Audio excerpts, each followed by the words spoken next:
లకు మరియు మీడియా ప్రతినిధులకు శుభోదయం. నా పేరు నరిగ రమేష్. నేను 2015లో రావడం జరిగింది క్రాంతినగర్ కాలనీకి. అప్పుడు ఇది మొత్తం అడవిలాగా ఉండేది. ఆ రోజు మన బింగి జగన్నగర్ ఎంపీటీసీగా ఉండి తర్వాత కార్పొరేటర్గా బీఆర్ఎస్ పార్టీ నుంచి గెలిచి కాంగ్రెస్కు వెళ్ళడం జరిగింది. అప్పుడు డ్రైనేజ్ సమస్య విపరీతంగా ఉండేది, దోమల సమస్య ఎక్కువ ఉండేది. అవన్నీ కూడా జగన్న గారి దగ్గర ఉండి అన్ని సమస్యలు తీర్చడం జరిగింది. అప్పుడు ఆ ప్రాబ్లమ్స్ ఉన్నప్పుడు ఏ రాజకీయ నాయకులు వేరే డివిజన్ వాసులు ఎవరూ రాలేదు.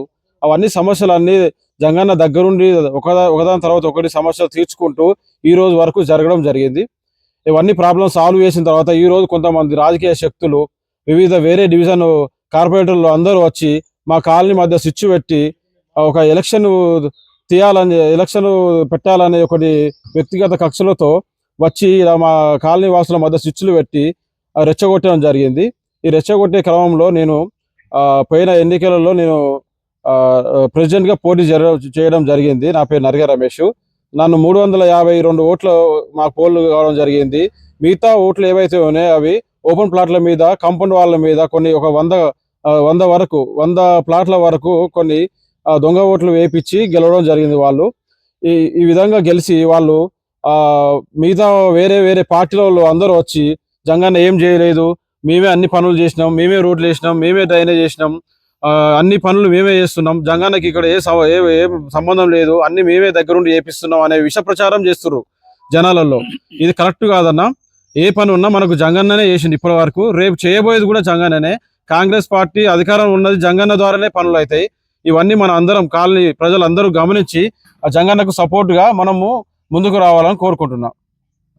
మనము కాలనీలో ఎలక్షన్ పెట్టుకుని గెలిపించుకునేది మన కాలనీ సమస్యలు చెప్పుకొని సమస్య తీర్చుకోవడానికి. కానీ వాళ్ళు గెలిచిన వెంటనే గ్రూపులో ప్రశ్నిస్తే ఆ ప్రశ్నించిన వాళ్ళ మెసేజ్ డిలీట్ చేసి వాళ్ళ మీద పోలీస్ కేసులు పెట్టడం జరుగుతుంది.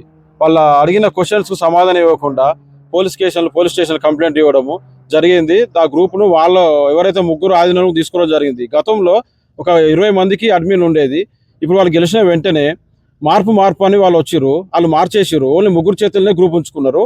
ఎవరైతే క్వశ్చన్ అడిగితే వాళ్ళ మెసేజ్ డిలీట్ చేసి వాళ్ళ పైన పోలీస్ కంప్లైంట్ ఇవ్వడం జరుగుతుంది. ఇప్పటికీ 24 అవర్స్ గడిచింది. మన కాలనీ సమస్య చెప్పుకుందామంటే గ్రూప్లో మనం పెట్టే అవకాశం లేకుండా చేశారు. సో ఇది ఖండించాలని కోరుకుంటున్నాం. Yugandhar, Kranti colony road number 1లో నేను ఉంటా. నేను ఒక సామాన్య కాలనీ వాసిగా నేను నా ఆవేదన చెప్పుకోవడానికి మీడియా ముందుకు వచ్చాను. ఈ సమస్య ఏంటంటే, ఒక కమిటీ అని మనం వేసుకున్న కమిటీ అందరు కలిసికట్టుగా ఉండడానికి, మనం అంతా కలిసి పనిచేయడానికి, మనం కలిసి జీవించడానికి అని చెప్పి ఒక ఎలక్షన్ కమిటీ వేసుకొని ఆ కమిటీలో అందరూ మంచిగా ఉండడానికి మనం ఒక కమిటీ వేసుకుంటే, ఆ కమిటీ వాళ్ళు అందరూ ఏం చేసిర్రంటే వాళ్ళ ఒక ఏకపక్షంగా వ్యవహరించి ఎన్నికలన్నిటినీ తారుమారు చేసి అంతా భ్రష్టు పట్టించారు. ఇది చాలా ఘోరమైన విషయము. ఎందుకనంటే ఇప్పుడు వీళ్ళు 300, 350, 400 ఓట్లతోటి గెలిచిళ్ళు. కాలనీ గ్రూపులో ఉన్న మెంబర్లే 600. మనకు అలా వచ్చినాయి 1000 ఓట్లు వచ్చినాయి. 1000 ఓట్లు ఎట్లా వచ్చినాయి? 600 మెంబర్లు గ్రూపులు ఉంటే 1000 ఓట్లు ఎట్లా వచ్చినాయి? అవి ఇక్కడ మనకు 1800 చిల్లర ఓట్లు ఎట్లా పోలైనాయి? అవి మనకు 600 మంది ఉంటే 800 ఓట్లు పోలైనాయి. అవి ఎట్లా పోలైనాయి? అవి బయటి వ్యక్తులతోటి ఓట్లు తీసుకొచ్చి ఇక్కడ ఉన్నోని, అక్కడ ఉన్నోని, ఈ ప్లాట్ ఓని, ఆ ప్లాట్ ఓని, ఈ బేస్మెంట్ ఓని, వీళ్ళందరినీ తీసుకొచ్చి ఖర్చులకు డబ్బులు ఇచ్చి వాళ్ళని మద్యంతో డబ్బులతోటి మభ్యపెట్టి ఇదంతా చేసిర్రు కాబట్టినే వాళ్ళు గెలిచిర్రు. ఈ గెలుపు కూడా నిజమైన గెలుపు కాదు, అది అబద్ధపు గెలుపు. ఆ గెలుపును కూడా గెలిచిన తర్వాత వాళ్ళు నిజంగా గెలిచిర్రు. గెలిచిన వాళ్ళు ఎట్లుండాలి? స్వచ్ఛందంగా ఉండాలి, ప్రజల దగ్గరికి పోవాలి, సమస్యలు తెలుసుకోవాలి, వాళ్ళతోటి మాట్లాడాలంటే వాళ్ళు గ్రూప్లా ఓపెన్గా ఉండాలంటే అది గ్రూపు ఎవరు మాట్లాడకుండా పెట్టి, ఎవరు సమస్యలు చెప్పుకోకుండా, ఎవరు రాకుండా 2-3 వాళ్ళ సమస్యలు చెప్పుకుంటే వాళ్ళ మీద కేసులు పెట్టి వాళ్ళని భయపెట్టి ఆ గ్రూపు మొత్తం వాళ్ళ ఆధీనంలోకి తీసుకొని అందరు స్వచ్ఛందంగా ఉండడానికి మనం ఎన్నికలు పెట్టుకుంటే, దీన్ని మొత్తానికి రాజకీయ దురుద్దేశంతో ఎక్కడెక్కడోళ్ళు, ఇప్పుడు క్రాంతి కాలనీ అనేది ఒక కాలనీ. ఈ కాలనీ వాళ్ళు డివిజను అధ్యక్షుడు ఉండాలి, కానీ వేరే రాజకీయ, వేరే డివిజను, వేరే పార్టీ వీళ్ళందరూ మనకెందుకు? మనం కాలనీ గురించి కదా మన ఇప్పుడు ఎన్నికలు పెట్టుకున్నది.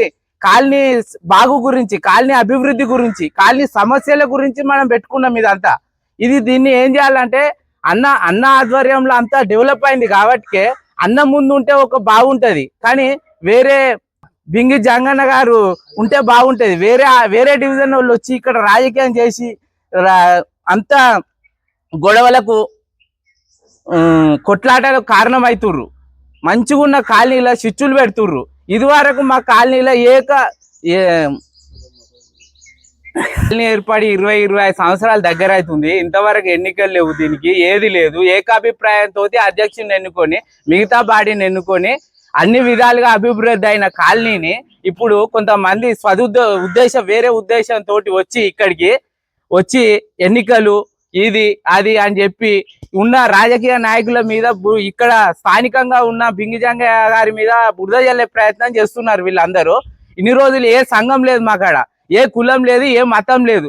కాలనీ వాసులు అందరూ ఒకటే, అందరం అన్నదమ్ములు లెక్క మంచిగా కలిసిమెలిసి ఉండేటోళ్ళు. వీళ్ళ మధ్యలో బయటికి వెళ్ళి వచ్చి ఇప్పుడు ఈ కులం ఆ కులం, ఈ మతం ఆ మతం, ఈ సంఘం ఆ సంఘం అని అందరి మధ్యలో గొడవలకు కారణమయ్యి అంత కాలనీని అంతా భ్రష్టు పట్టించే ప్రయత్నం చేస్తున్నారు. ఇప్పుడు జరిగిన ఎన్నికలలో పాక్షికంగా గెలిచింది నరిగే రమేష్ గారి ప్యానలే. కాకుంటే ఏంటంటే బయటి వ్యక్తులు, ఇప్పుడు నేను మొదటిగా చెప్పింది ఏంటంటే 600 మంది గ్రూపులు ఉంటే 800 ఓట్లు పడ్డాయి. అది ఎట్లా పడ్డాయి, ఎట్లా గెలిచిర్రు? అదే నేను అంటున్నా, నా ప్రశ్నలు అవి. దానికి మీరు ఒక గెలిచిన కమిటీగా నాకు సమాధానం చెప్పడానికి మీరు సిద్ధంగా ఉండాలని నేను దీన్ని తీవ్రంగా ఖండిస్తున్నాను.